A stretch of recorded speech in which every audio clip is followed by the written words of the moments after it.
This video is going to be a little different. Everyone is broken tired. It's not an insult, it's reality. So when is enough enough? Tell me. Yeah, I'm stressed the fuck out. Like, at this point, like, what's the fucking point? Just to say that I got a damn job? Now you have to be making six-figure salary to get a decent, tiny little place to live. Oh, God. Like, I'm gonna die soon because I genuinely cannot afford to live. That is a real indictment of our society. I mean, the thing that you always hoped is that like your kids would have it better than you. And for most of American history, that has been the case, where it's just like continued upward trajectory. You can expect more leisure time. You can expect, a better house. You can expect a better education. You can expect better healthcare. No longer the case. This is a real reckoning set to happen. Imagine this. You wake up to the blaring sound of your alarm clock, a constant reminder that another grueling day awaits. You drag yourself out of bed, feeling the weight of the world on your shoulders. As you look into the mirror, you see a face that's tired, worn out, and searching for something more.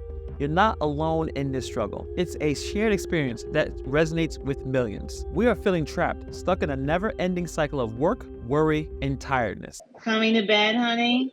Yes, dear. This struggle, this daily grind, is a reflection of a broader issue, the societal challenge that's affecting people from all walks of life. From the streets of New York City, where I live, to the quiet corners of small towns, people are expressing their struggles online. They're sharing their stories, their fears, their hopes, and their dreams. The American dream, a concept that has been the beacon of hope for many, is now under scrutiny. Is the American dream dead?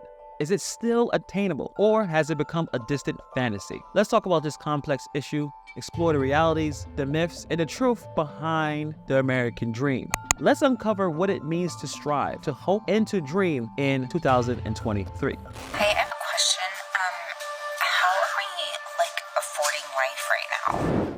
The everyday struggle. So I live in New York City, Brooklyn, the home of Tim's, Coney Island, great pizza, and the late great Notorious B.I.G. It's no secret that it's expensive as hell to exist here. The median salary for New York is $59,000. The problem is that the average rent in Brooklyn is around $3,000. If you want to live in Manhattan, you're going to have to pay at least $5,000 on average. Average cost of rent rose up from $2,000 to $3,000, right? And if you're supposed to make 3 times the amount of your rent in order to qualify to be able to rent a place, that means you had to make $9,000 a month, meaning you had to make over $90,000 a year, right? Come here. That means even if you were to make $25 an hour at your job, you still would not be able to afford to stay at a place by yourself. So with the rent taking such a large part of your income, how do you survive? Since 2018, I've had at least 2 sources of income to make ends meet. I am blessed and fortunate to have a dog walking business that keeps me comfortable. Since I am a one-man show, I'm always working. I'm tired. I'm getting old. That's why I want this YouTube thing to take off. I love taking naps. I want more of them. So that's why there's no secret that people are struggling financially, not just in New York City, but all across the country. Work from 7 to 4. Leave for the day. Take me about 45 minutes to an hour to get home because of traffic. I do this every fucking day for 5 days a week just to get a damn paycheck that leaves as soon as it hits my account. Y'all, I am stressed the fuck out.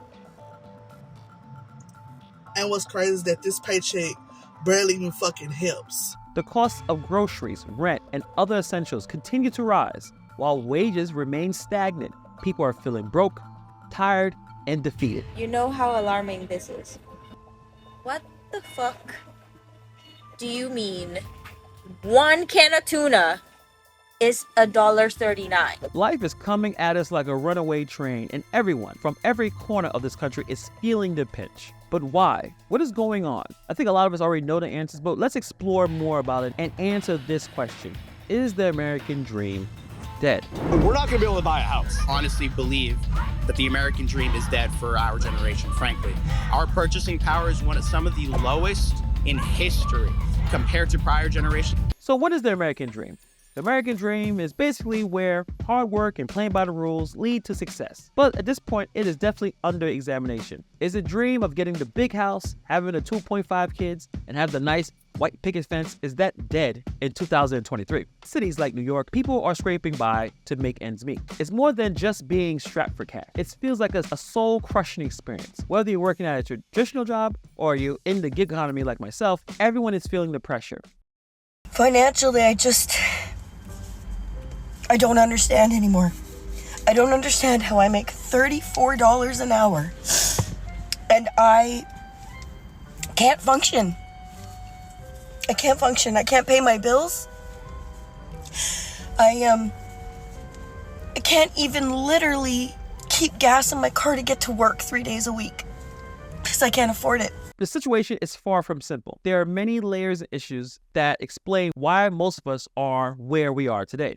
Obviously, with economics, inflation, unemployment, underemployment, which is a really big thing, all contributing to financial stress. Everything's expensive and the wages aren't keeping up. We could also talk about the social factors, mental health, burnout. A few mental health stats. 21% of adults are experiencing at least one mental illness.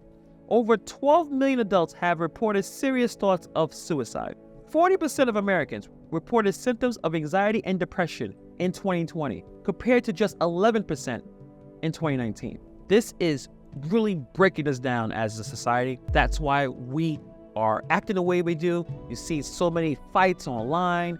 We are becoming more and more disengaged as a society because of our mental health. Most of us are suffering right now. Obviously, with the housing crisis, the lack of affordable housing in areas like New York City is leading to an increased financial strain. And you couple that with healthcare costs. High healthcare costs are a significant burden, leading to financial difficulties with those with medical needs. You are one accident away, one fall, one tragic situation from losing all of your money, all your resources, because of how expensive healthcare is. And let's talk about the government policies. Regardless of what political party you are supporting, it is safe to say that it seems like the politicians and corporations gain more power while we are just sitting around trying to figure out how to pay the bills. And another concern, consumerism and the lack of financial education. And society pressures are leading us to make poor financial decisions. All in rings, watches, chains. So I paid like 20 rings, 8 rings. So that's like 160. This was 200,000. It's like 360. Whoa. That alone was 200 G's. Yeah. This watch was like 50. I am not immune to this. We live in a world today. Consumerism has become an integral part of our lives. It is the force that drives us, tempts us, and often consumes us. We are constantly bombarded with advertisements, promotions, and messages telling us that we must have the latest and greatest. We are led to believe that these possessions will define our success, our status, and our happiness. Here's the truth. Consumerism is a double-edged sword. On one hand, it drives innovation, competition, and growth. It fuels our economy and provides us with choices and opportunities. And on the other hand, it can lead to wasteful spending, unnecessary accumulation, and a never-ending cycle of wanting more. The pursuit of the latest and greatest can become an addiction. It's about balance, awareness, and mindful consumption. It's about recognizing our true needs versus our fleeting wants. It's about finding joy in experiences, connections, and the simple pleasures of life. What is the way forward? Is the American dream dead? In my opinion, it's not dead, but it is a challenging thing to participate in. We must rely on ourselves, our skills, and our determination. I've always been inspired by hip-hop artists. Their words, their beats, their stories, they've resonated with me on a profound level. It's not just a genre of music. It's a cultural movement, a voice for the voiceless, a platform for expression. It's raw, it's real, it is unapologetically honest.